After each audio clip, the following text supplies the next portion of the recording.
everybody.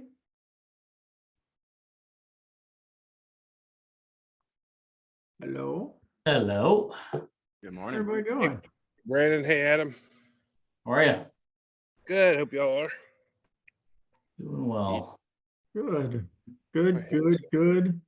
Headset's not connected. Let's see. Where did that go away? Go away. There we go. Joshua, how you doing, man? I'm very good. Good. It's good to be able to see you on these, and we moved them to Yeah, I do appreciate that. My Thursday has a fixed, immovable schedule, so I appreciate the flexibility. well, you know what? I would love to say we moved it for you, but I think we moved it to Friday for some other reason, and it worked out well for you. Well, I'll take it. I'll take the first part of what you said. It was for me. Of course, of course.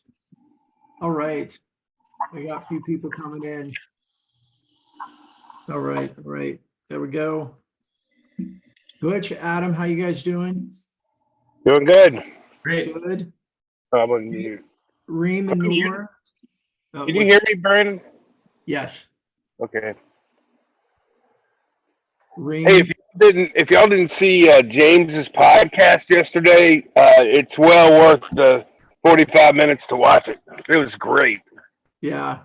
I got a message from James right afterwards. I was traveling yesterday and Nor and I got Girth beverage for him on the show. So if you guys know, we manage, Nor is James's podcast, live show podcast concierge. So Nor will schedule all of his guests, get the agendas done, do all that. So James just shows up, spends about 15 minutes with his guest prior to recording and then records. But yeah, James sent me a voice note afterwards. Hey, Nor, good to see you. Hey, sorry, I was trying to set up my headphones so I couldn't hear it. I'm here. That's all right. Good to see you. Hi, Mabel. Hey, Bob. How y'all doing today? Good. Good to see you. Hey, good timing, Nor. He's fixing to brag about you. Oh, he was. Yeah. That's Of cool. course. You do such a great job with our podcast, with his Thank you. podcast. I think I I think try we my might be best, and I'm learning still from- learning. I'm learning from you a lot. But we're pushing it. We're pushing the envelope, and we try our best. And when we try our best, we get the results that we want. Yeah, Love it. that's right. That was great yesterday, Nor. Yeah, tell Yeah, us. I saw you were commenting yesterday. Tell us a little bit about it, and then Noor, would you mind telling everybody, because what we do with it afterwards? Like, we invite people, we see who registers. If they're not connected to James, Noor and or Reem as a concierge, we'll go in and send out connection requests to them. We see who's commented, we send out connection requests to them. I mean, we're just using LinkedIn the way that they should, but they pay us to do it and they don't have time. But those are all good things for us to be talking about in this group as well. Do you want to share that? First, so what we do is basically like the process goes as, so James has like a set person or process he wants to have on the show. Either someone who's expert who knows, someone that does. And what happens is they go onto LinkedIn to start chatting a little bit about dates and like when is a good date for them to come on the show, some ideas that they might want to talk about. And then we schedule a meeting with James and Russell so they can start brainstorming ideas of like what they want to talk about, how the show is going to go. And then I take all that information and I start working on the details. So like the back end details, like the thumbnail, the title, the description, the agenda, and all of these things. And honestly, like throughout, I think that yesterday was 14th or 15th episode. I've met a lot of great people. Like I personally connected with a lot of great people. And James as well. Some of his guests were like connections that he knew. So he got to know the guests as well. which is an amazing experience. So it's all surreal, and you get to see like all of it happening. Like I really love the process where you see this as an idea, a name on a spreadsheet, and then this turns into like this whole episode with content and people tuning in and questions being asked. So that's my favorite part of it all. Look how excited you are. I think the funny part is every time we see your hand in Reem's camera. Yeah. So, hey, Bob, if you don't know, and then Joshua, I think you know, so Yeah. Reem and Noor are part of our concierge leadership team in Cairo. We now have 4 people in our Cairo office. I've actually already asked them. We're starting to look for, I think, 3 more people. Are we finding 3 more people? Keep And trying. yeah. So what they do is really the work of Fist Bump for our customers. And we started this group coaching because there were so many of you guys that, and you know, well, Joshua, you know, especially we go back 20 some years. My heart's with the small business owner or the sales rep that I think sales rep are like the epitome of entrepreneurs because they eat when they kill something. We started the group coaching because I just didn't want to leave you all out. So everything that I train our concierge team to do for our clients who pay us a much bigger monthly fee is what then I come in and teach you guys what to do as well. And then we have the tool inside of Fist Bump, which we've created so that Reem and Noor and others are very efficient at what they do. We make that available for you guys. So there's always this combination of teaching you the strategy and then the software. And I borrowed this, and Seth will call me out on it if he watches the video or if he joins us. Seth is one of our concierge clients, and then he comes into the group coaching. And we are going to be separating these pretty soon. So all of our concierge clients will actually go into a separate coaching group than what you all get. But so Seth is one of those. And I stole this from him. You guys, please steal it from them too. His CEO uses the term, there's software, but software isn't very good unless you have thoughtware behind it. Isn't that good? The thoughtware behind the software. And so a lot of our coaching is really giving you guys the thoughtware that's gone on behind the software that we built so that Noor and Reem and Amer and Sadala and others that we'll be hiring can be very efficient with their time and do the human tasks that they need to do instead of spending a lot of times the human doing just a bunch of the heavy lifting stuff. So Bob, that was kind of for you. So you get the big picture of what we do. So what's going on? I'm going to talk today about, I want to reemphasize the types of content that we create today. I think just because it's always a question, people, when you think about LinkedIn, you think of social media, we think of like, oh, the content we're going to produce. So I do like to bring that in like about every 6 weeks and we can focus in on the content. And so we're going to talk a little bit about that today. But before I get into that, what's new? What are you learning? Or what are you struggling with? This is your time for whatever you want to talk about. Can I ask a question then? Absolutely. So with regards to LinkedIn, what are your thoughts on, I know the messaging and that's good. What about saying going to Loom and putting, Brandon's LinkedIn page there and just kind of having in essence, kind of talk with Brandon through Loom and just kind of scroll through and say, hey, Brandon, I see that you do this, I'd like to have a conversation with you, which kind of, is it more personal? What's your thoughts on using Loom? Yeah. So they can actually see, and hear you and kind of get you who you really are instead of just a picture. Yeah. And I'm going to show you this.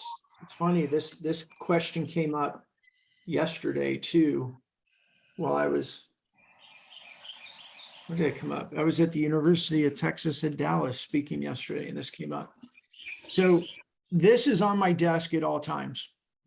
Okay, so let me make sure. The question or the comment question is, what's the value of video in sending a direct message?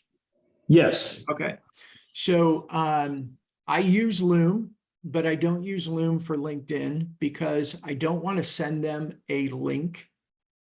I want to send as few links as possible because people don't like to click links. They don't, and LinkedIn makes it, they don't make it difficult, but they put a obstacle in between. You click a link that goes outside LinkedIn and you get that page that says, you're about to leave LinkedIn. Are you Yeah. sure you want to do it? Like, and some people go, no, I don't. Like, you know, the other thing is when you send a link, my opinion, it seems more salesy. Like I'm trying to get you to go somewhere for me, and the click rate drops. So what I do, and the reason I set this up, and I can send you guys a link to it. I know Butch has this now too.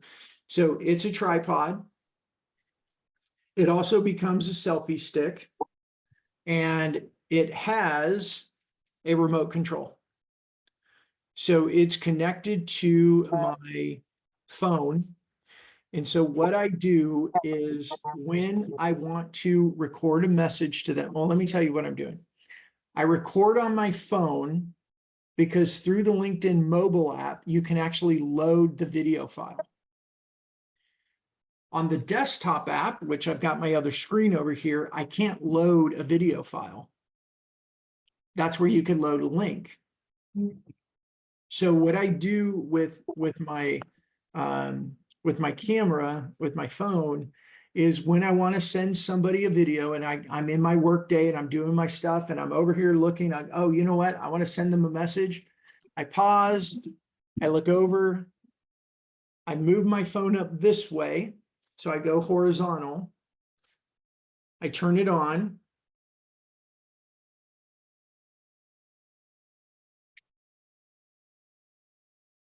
So I've got it on video right there, as you can see, and I just turn it on. It's recording. I do my thing. That's going to be a really gross video, but anyways, in this way, it allows me, I can sit back, like I can do like this, and it looks like a more professional video versus me doing this with the selfie, right? So I'll do this, I'll do my video, and then I can turn it off with the remote. And then I will, let me see if I can do it this way. Then I flip it this way. And I'll open up LinkedIn and attach it. So go into your messages and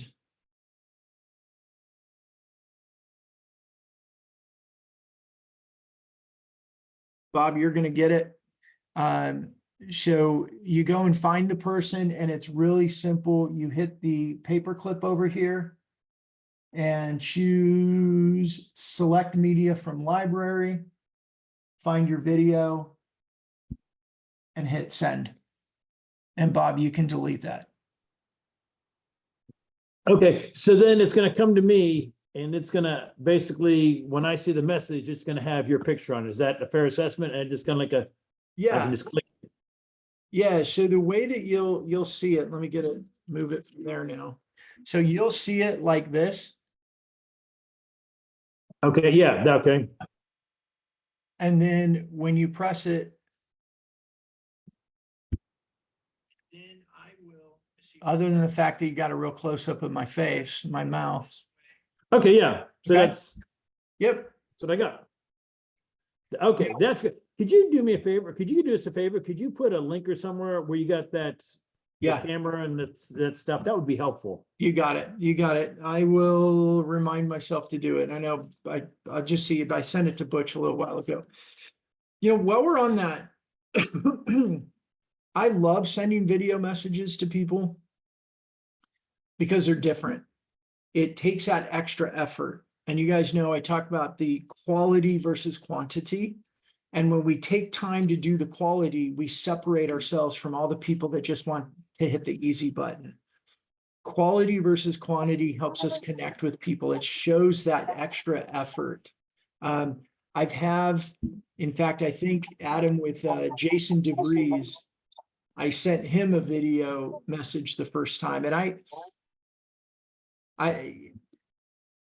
won't lie and say I do it all the time because I get busy sometimes and I don't do it.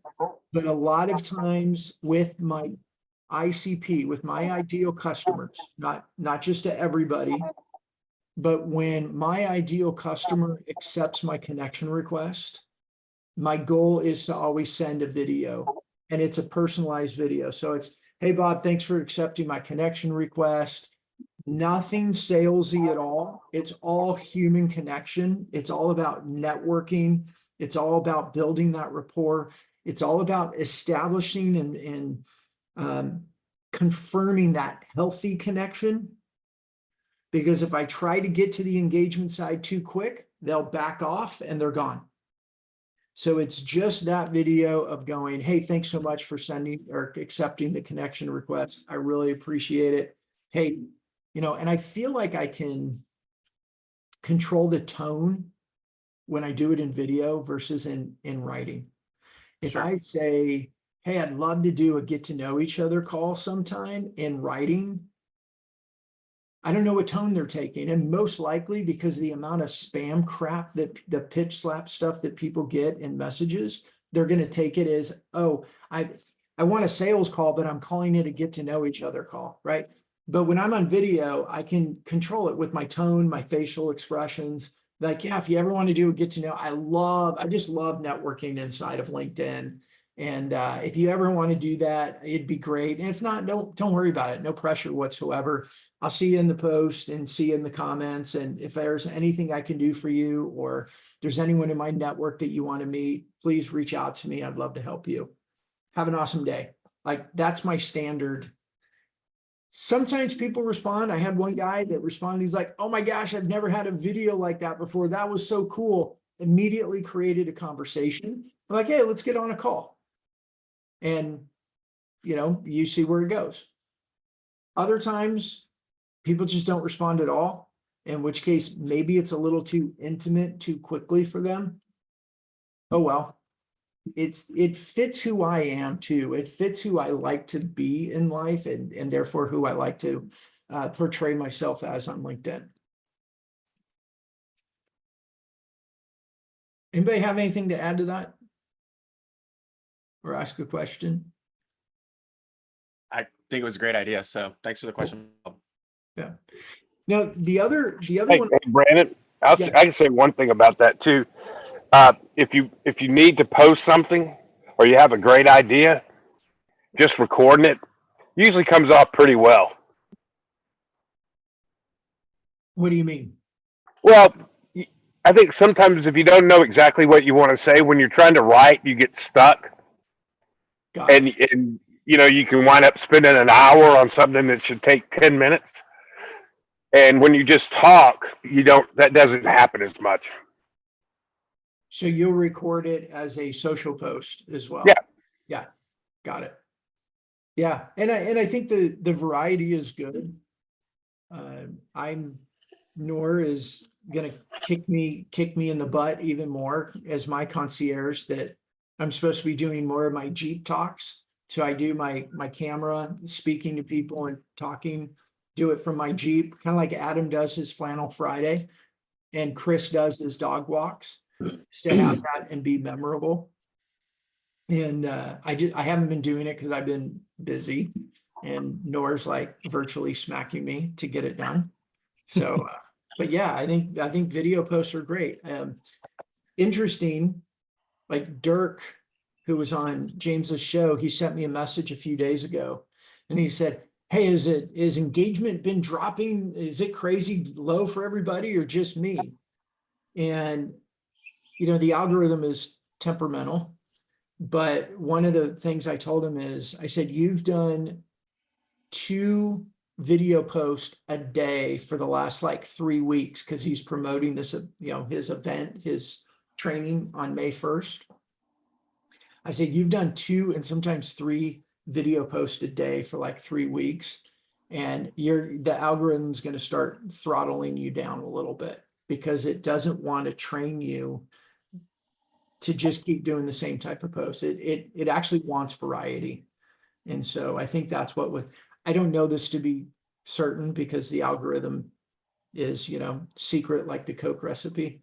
But I think that's what was happening to him. So use video, it's great, but don't do it all the time, even though for some of us it's just easier to use video. Cool. Want to show you one other thing along those lines is down in that bottom too, you have the paperclip. And the other one that you can do is you can actually record a audio. Actually, not on the paperclip, the microphone on the other side. If you click on that, it gives you that, and you hold, if I can do it, press and hold, and you can do an audio message. You have up to 1 minute. You can't go over a minute. I've gone over like a minute 2, a minute 3, and it's fine. But then when you let go, then it will send, or it may ask you if you want to send the message. And now you can send an audio file instead of a video file, but it's still a richer medium than written. And you can still control a bit of your tone and inflection and things like that, which I think are important, especially if you're asking for a get to know each other call. The other thing is it's a little bit less intimate than the video, and maybe it's a little bit less scary for people than the video.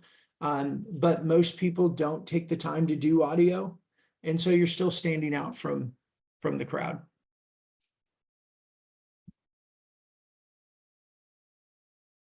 What do you think? Any other comments on that? The only thing I'd add is, I forget who posted it, but in the group chat, there was an article about kind of LinkedIn observations. And Butch, I think you commented about some of the length of comments, being over 15 words gets 2x more engagement. But there's also a reference a few times in there about utilizing GIFs. And that's something that I've not yet done or played around with, but I think it kind of probably just plays into the reason why the algorithm is pushing versatility in content is because that's what people kind of want. They don't want the same old, flavor every single time. So, but that was just an observation. No, I think it's a good observation, Joshua. And look, here's getting back to our personal brand. Use the tools in front of you to be consistent with who you are, right? Show up in LinkedIn as true to who you are in real life as you can.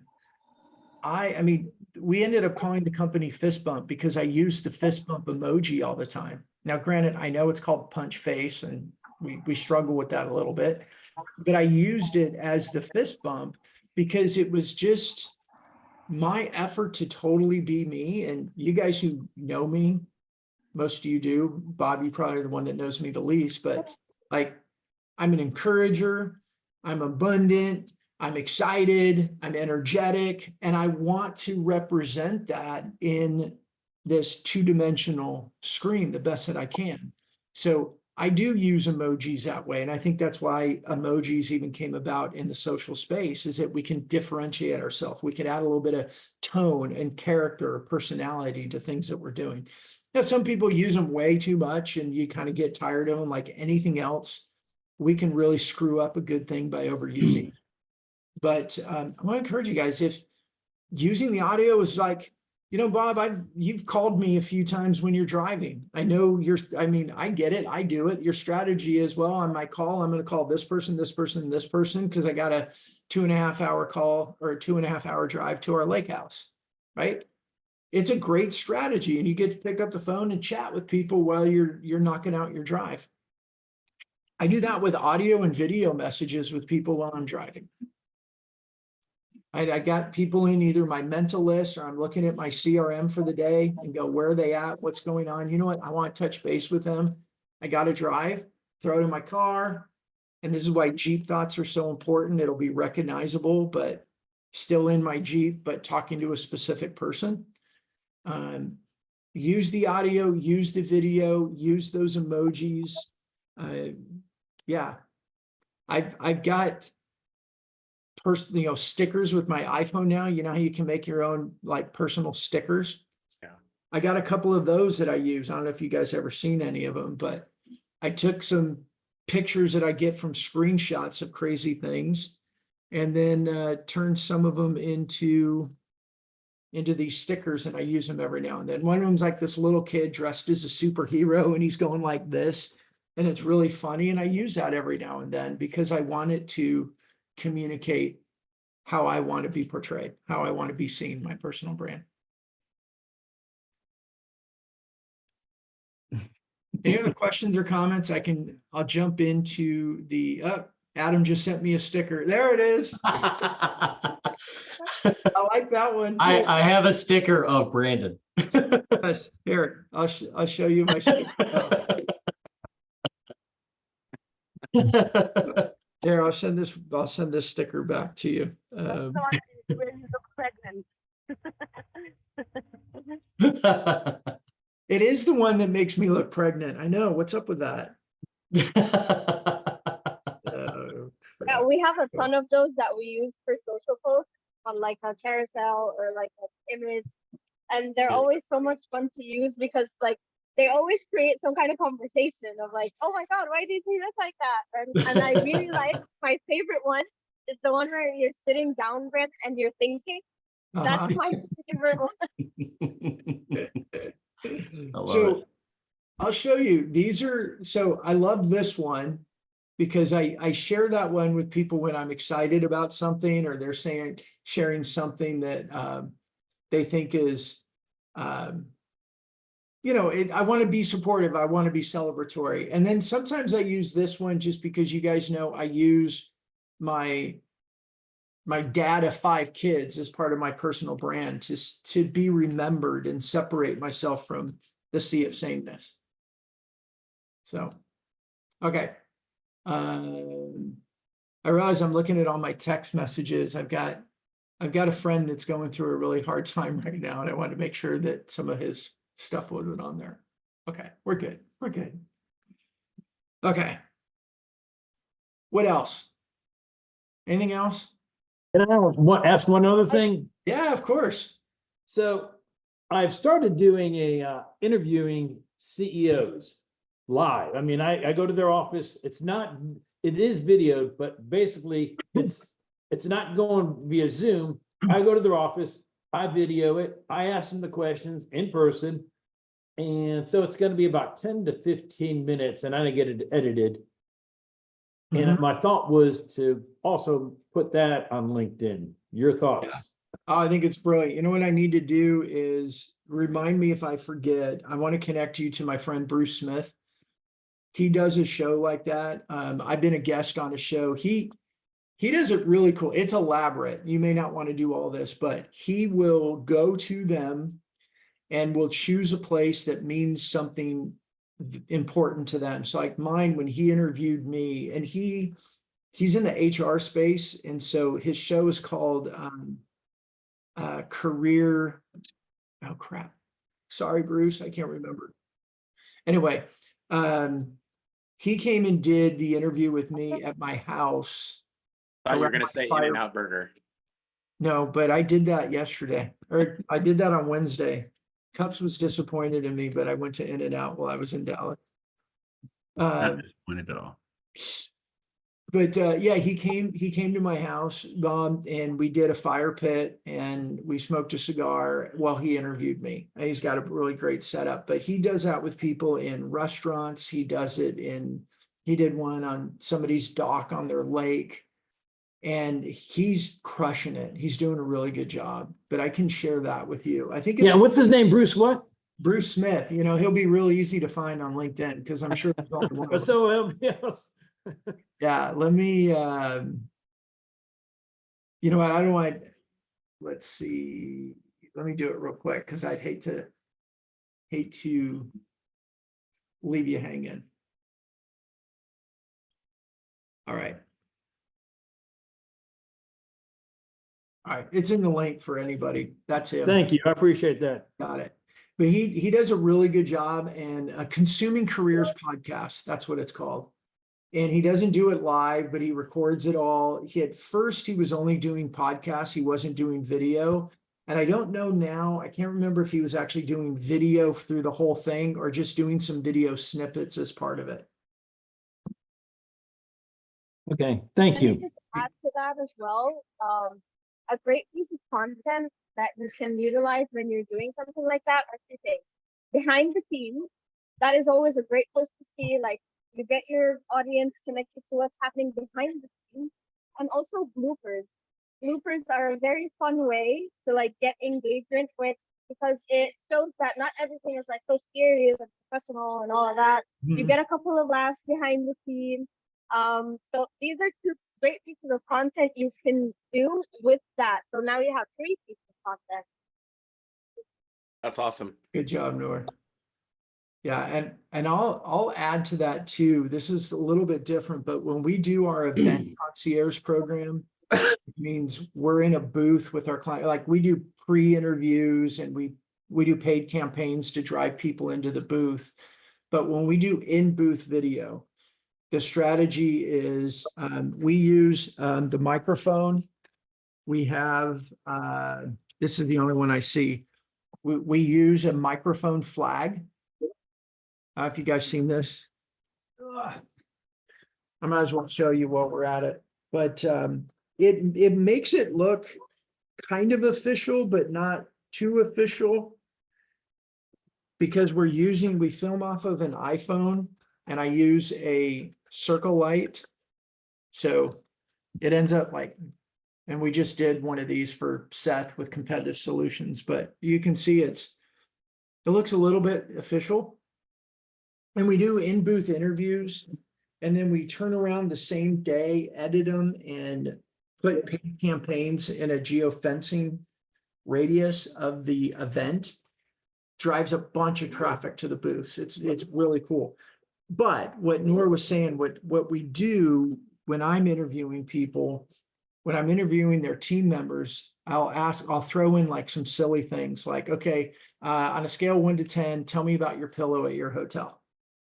And what's a worst food? You know, have you ever been to wherever, Charlotte, you ever been to Nashville? What's a worst food that you've eaten and what made it so gross? And I'll interview them with some of those throughout. And then we edit it as kind of a post-show funny reel. They get awesome engagement. And what happens while they're watching this, the company's logo is right there. This is the people from the company. We're just using social to humanize them to their target audience and build that know, like, and trust.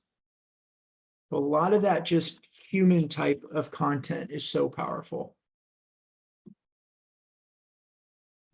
Okay. Thank you. That was very helpful. You got it. All right, well, let's jump Hey, in. Brandon. Oh, yeah, go for it. I'll mention this if somebody's interested. I don't know the criteria, but I did a podcast last Saturday with a guy. It's called And I Quote, and he originally started out just wanting to interview authors, but he's kind of morphed it into almost a sci-fi geeky kind of thing. He rebranded it from Nerd Central to And I Quote, and it's a fun conversation, just what you were talking about. He asked me, what is my weirdest food combinations? And he asked some weirdly, and I wasn't prepared for it. Honestly, I could have done better had I known it was going to be a wacky thing. But I know he's looking for other guests in 2024. He's booked out for a little while, but he's looking for other guests. And if anybody wants the introduction, I'll make it to him. He's a really nice kid, and he does a good interview. It just, I think he leans to the nerdy side a little bit. He asked me a lot of things about movies, and the best I could do with him was commiserate over the outlaw Josie Wells and the whole Clint Eastwood characters of old Western. So, and he jumped right in. He liked it. So, if you're interested, I can send his information in the group chat.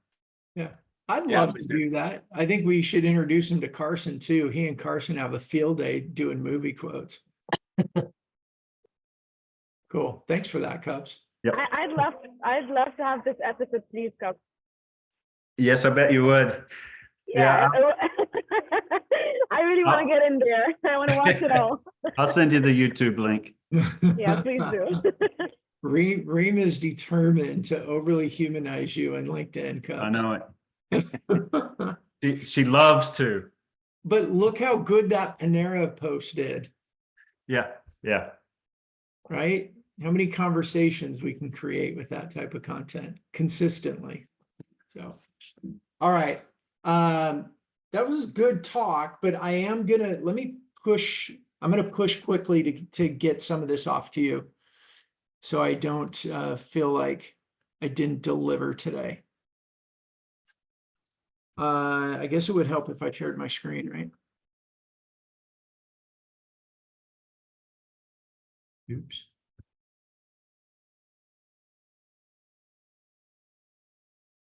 Okay. For anybody still struggling, here's my advice. Here's my push to start creating content. Have a quick review. Just start. Don't overthink it. Don't overplan. Don't overworry. Start creating content. Start commenting. Start building your network. And the key thing there is really, really try. Just be so as true to who you are as possible. You're not performing for anybody. When we try to perform, all it does is actually make less people connect with us, in my opinion. So, normally on this deck, I've got this in here, and I'm going to go through it really quickly just to emphasize it. I know Cups really likes this one too with the circle of trust. We have to remember the way buyers are making their decisions of who do they pay attention to. So much of social, our focus is how do we attract and retain customer attention? And I know that feels kind of too loosey-goosey because we're in sales and we need to close deals.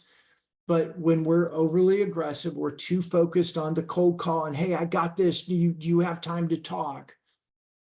The tendency now, the trend is buyers just, they're out. I don't need to be sold because I can go find what I need when I need it. And a lot of times we go find what's top of mind that we've been seeing when the need arises. So we got to remember that the way buyers behave, they allow into them the information that they want and through the channels that they choose. So it could be a LinkedIn Live, it could be a podcast, it could be through social posts, but it only is coming from people who they actually want to hear from. They have the ability to keep everybody else out through unsubscribes, unfollows, disconnects, all those buttons, as well as the call waiting or caller ID, spam folders, junk folders, and those types of things. So when we're talking about the content that we're creating, we have to remember that these are human beings. They're our buyers.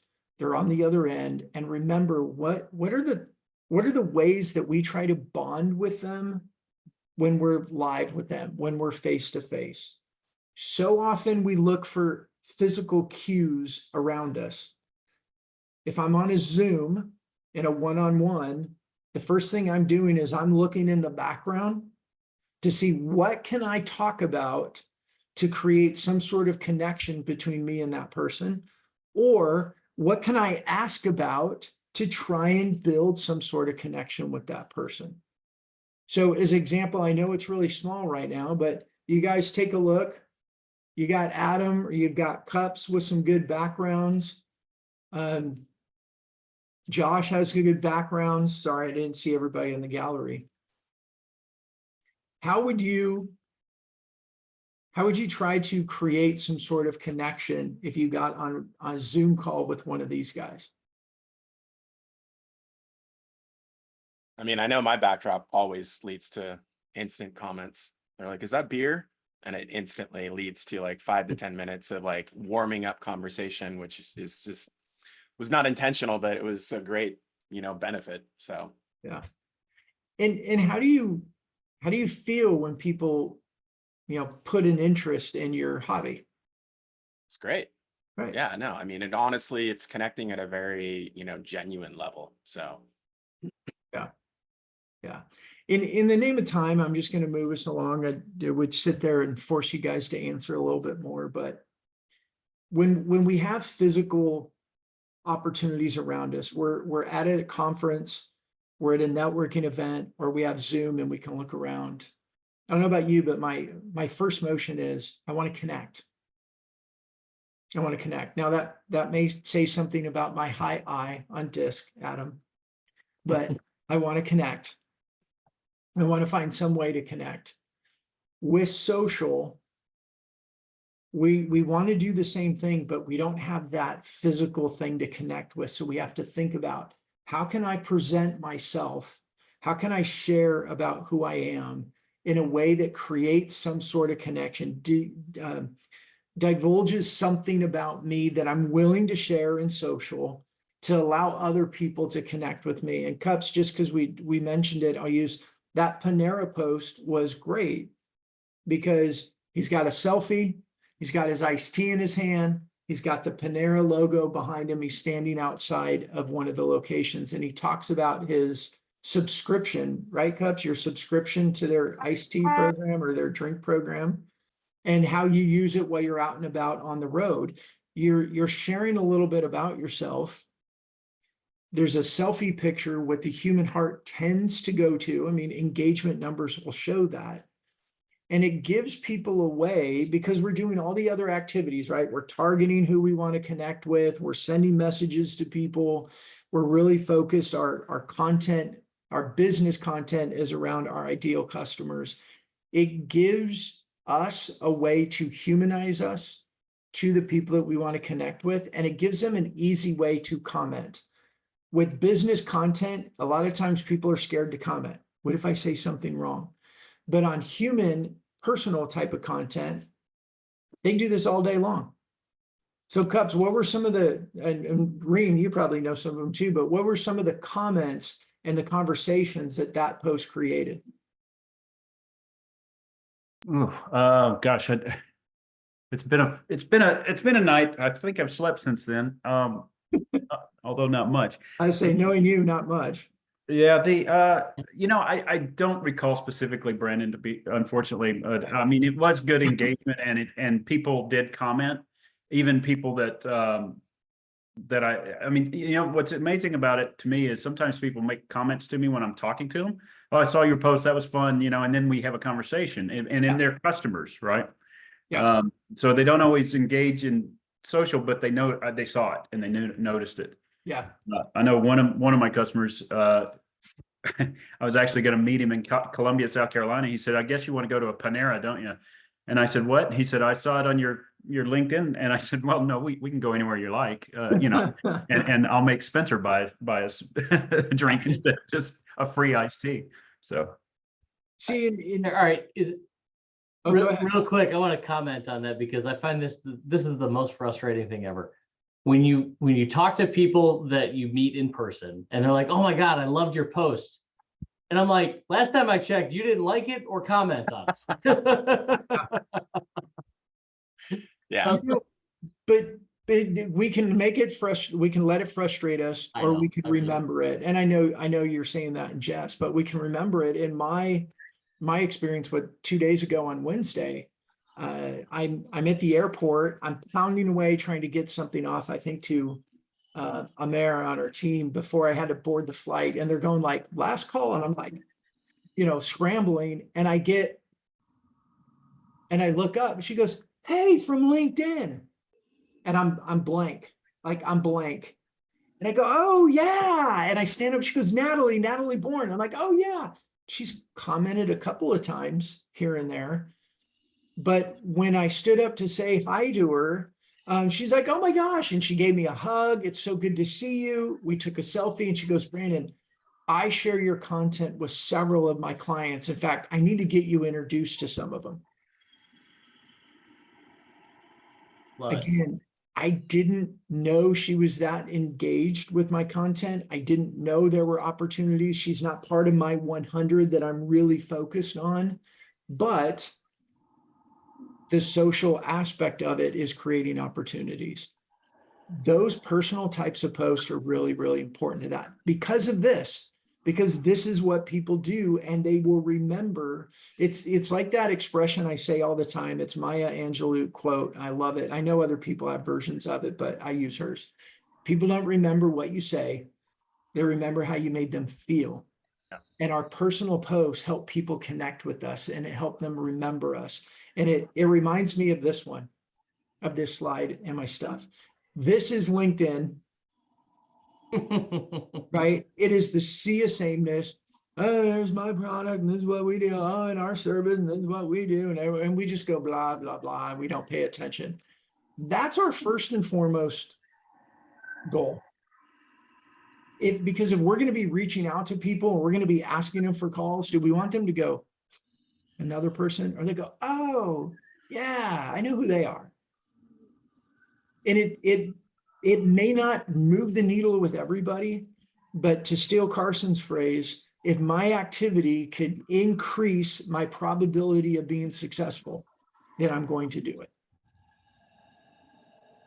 Okay. Brandon, can I insert something also on that? No, go for it. Jump in. No, it's insert. One question I've been asking for quite a long time is, forget Brandon, what do you do? Because you can find a zillion people that do whatever we all do. Mm-hmm. One thing is, hey, Brandon, why do you do what you do? Mm-hmm. Yeah. And that, I tell them that's what really differentiates you. Yeah, absolutely. You can be whatever it be, but why you do what you do is unique. Yeah. And people agree, and I think people appreciate that. Yeah, and I think that post of why I do what I do is a great post to do every 6 weeks or so. Okay. Because our audience keeps changing, even though our connection quantity is growing.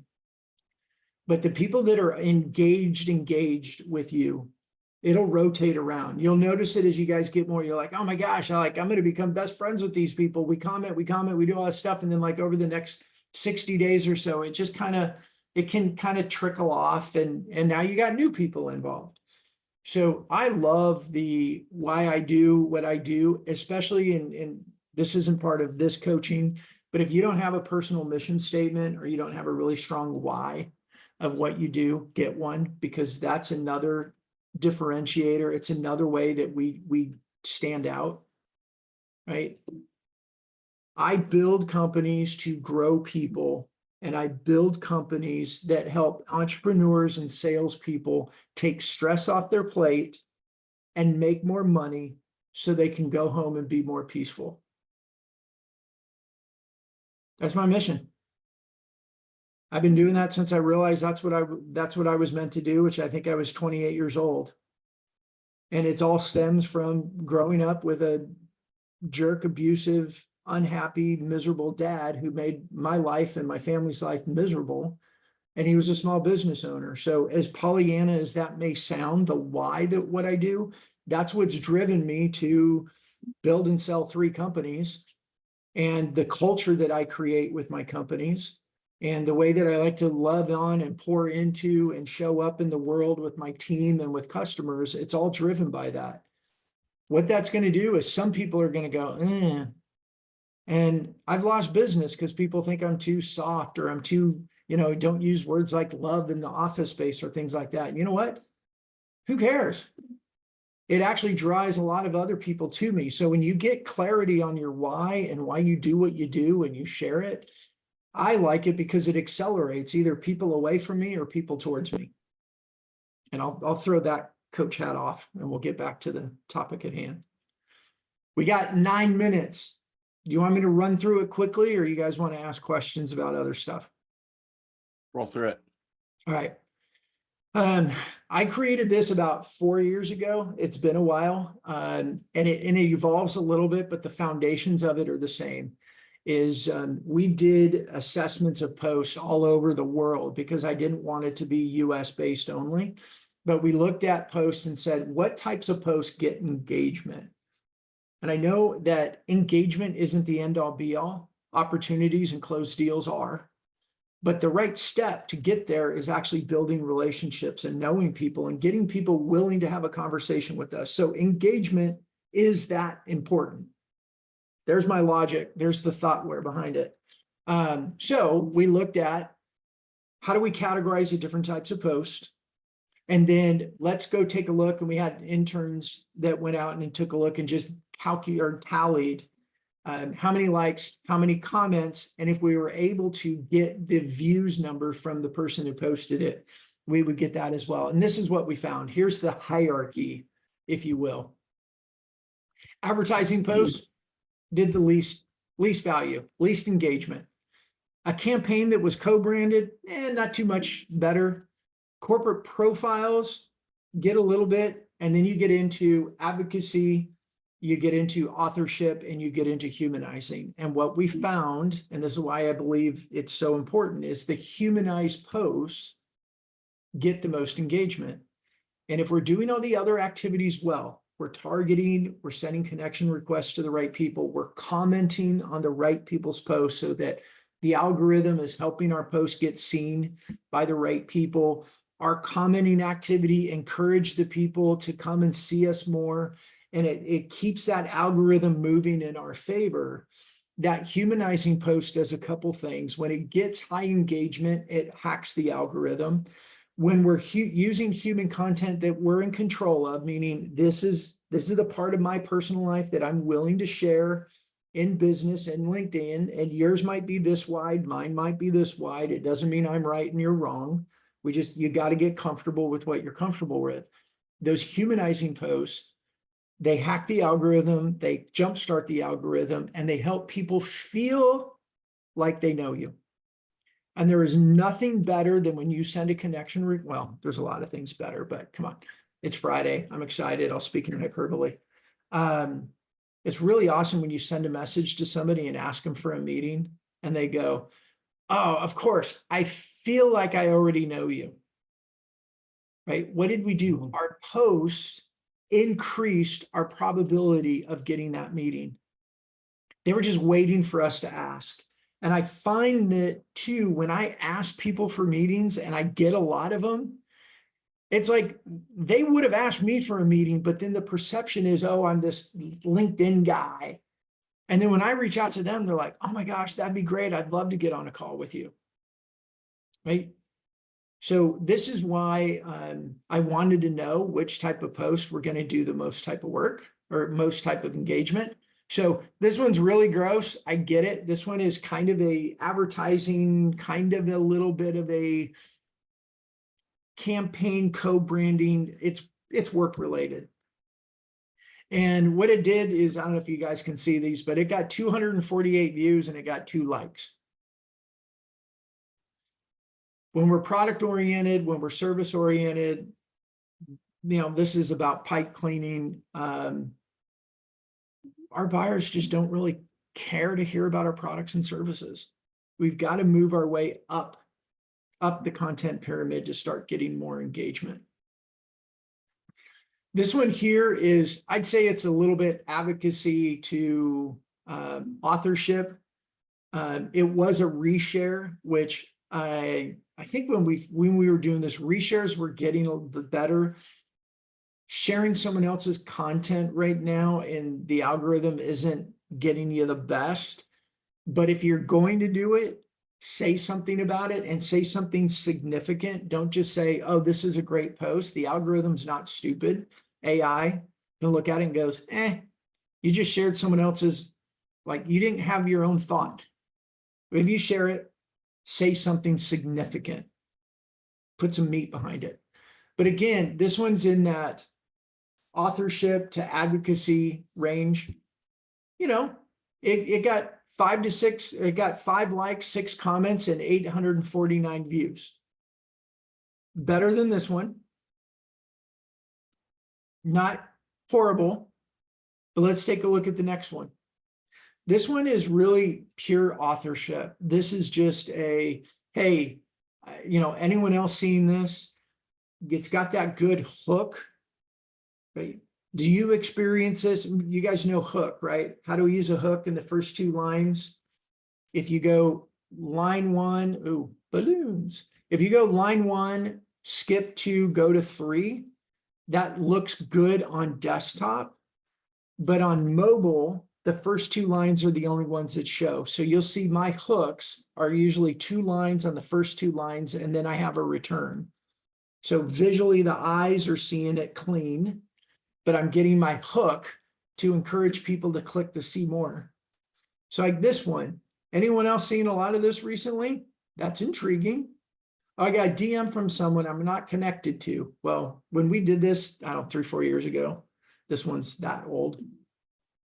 That was all the pitch slaps were just starting to like come up, more and more pitch slaps. But it's getting that intrigue. It's that authorship. It's sharing an opinion. It's sharing you guys heard me say it. What do you observe? What do you think? And what do you feel? And now all of a sudden you're like, whoa, this got 37 reactions, 61 comments. Now, granted, half of those are probably Eric responding to them, but still call it 30 some comments with him responding back, and almost, 9,500 views. What I want you guys to see here is the engagement. How do we get people to engage with us? And the more people engage with posts, then our personal brand gets seen by more people. The more people see us and the more often they see us, it increases our probability that they're going to remember us. They'll accept a meeting from us. They'll know our brand. You guys know all that stuff. Okay. The last one, and this is that humanized piece. This post was a combination of using a picture of him and his son on the beach. His son was turning 16. Eric's based in, he's in Scotland. So 16 is a big drinking age for them. This was during COVID, I believe. But he was talking about what a bummer it was for his son that on his 16th birthday, he wasn't going to be able to go to the pub with his mates. He was stuck with dad on a walk on the beach. And then he related it to a little bit about business. And he related it just to the humanity of what everybody was dealing with around COVID. And now we look at this post, it's like 165 reactions, 37 comments, and over 18,000 views. This process, this hierarchy, this pyramid hierarchy isn't meant to be this perfect like formula. What I want you guys realizing is the value of each, the value of each different types of post. Look, I still post things about fist bump. I post very direct salesy types of post. I know that the engagement is going to be low, but I also know if somebody's scrolling through my post feed, I need them to know what we do. It also gives me a post that I could take the link and share the link with somebody at some point to tell them specifically what we do. So I'm not saying don't do the low engaged types of post, just saying have the variety, mix them up, know your strategy for doing what you're doing, because engagement is really important for all the things that all the reasons I've been sharing about. I did it fast. It's 12 o'clock. I want to be sensitive to time, especially because my stomach's telling me I need to eat. But any other thoughts, questions, comments as people are shutting down and going out? Reman Noor left. Hey, yeah, Brandon, one thing I thought of when Adam said that about the guy never commented or on his post was James going to his reunion. Yeah. You want to share that story? Yeah, I mean, he went to a high school reunion and he called me the next day. He's like, dude, I was like a rock star at my high school reunion. It's like people are going like, dude, you're crushing it on LinkedIn. He's like, I've never seen him like a comment or comment or do anything, but everybody was like, dude, you're crushing it on LinkedIn. The fact that you guys are in this group means you're taking LinkedIn more serious. You're trying to be more intentional. You're being more engaging. You're posting more content. Think about how you were, 2 years ago, 3 years ago, 4 years ago. We were lurkers before we became active. Most people are still lurkers. They're watching, they're getting to know you. Right? This is the circle of trust. They're watching, they're getting to know you, they're paying attention, they're going to remember you. And then when the need comes up, guess who they call? Or when you reach out to them, guess whose call they accept? It's all about a reputation. and we're just able to be more intentional with controlling our reputation.